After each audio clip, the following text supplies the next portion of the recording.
had problems with that guy. I had to call the cops on that guy, on Daryl. Where'd you pick him up at, Corning?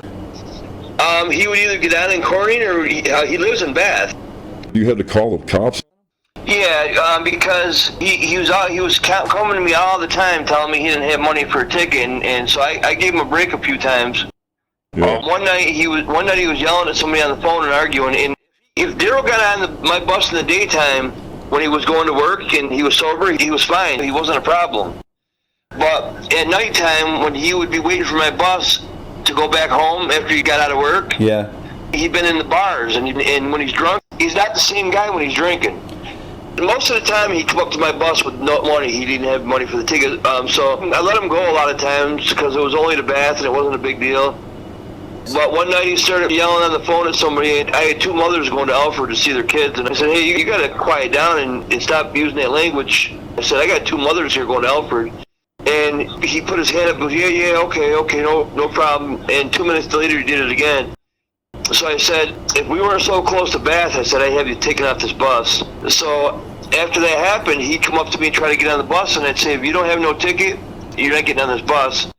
So one night, he came up, didn't have any money, and I said, you're not getting on my bus. I told you the last time after you gave me that trouble on the phone. So he wouldn't move away from the door. I had the door open, and he wouldn't move away. He wouldn't let me shut the door. I called the Corning police, and they came down. So I explained to him everything about the phone, and this guy never wants to pay for his ticket. And I said, he gets on my bus drunk at night.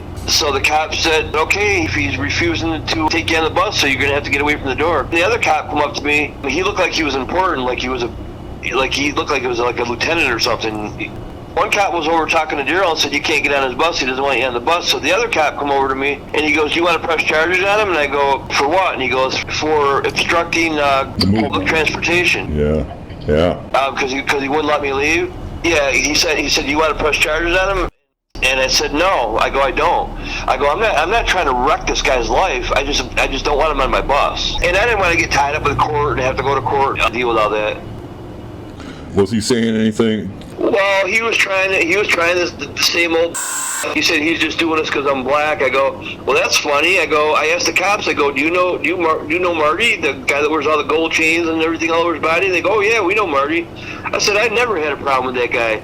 I go, he's one of the coolest guys that rides on my bus. I go, he's always laughing, he's always joking. I go, I've never had a problem with that guy. So I don't want to hear this black boy. I'll tell you what, in the 35 years I was a bus driver, yeah, that's the closest I ever came to kicking somebody's ass. Tom was with me on the bus that night. Really? I told Tom, I said, I'm about to get out this bus and kick this guy's ass. Tom wanted to get out and kick his ass too.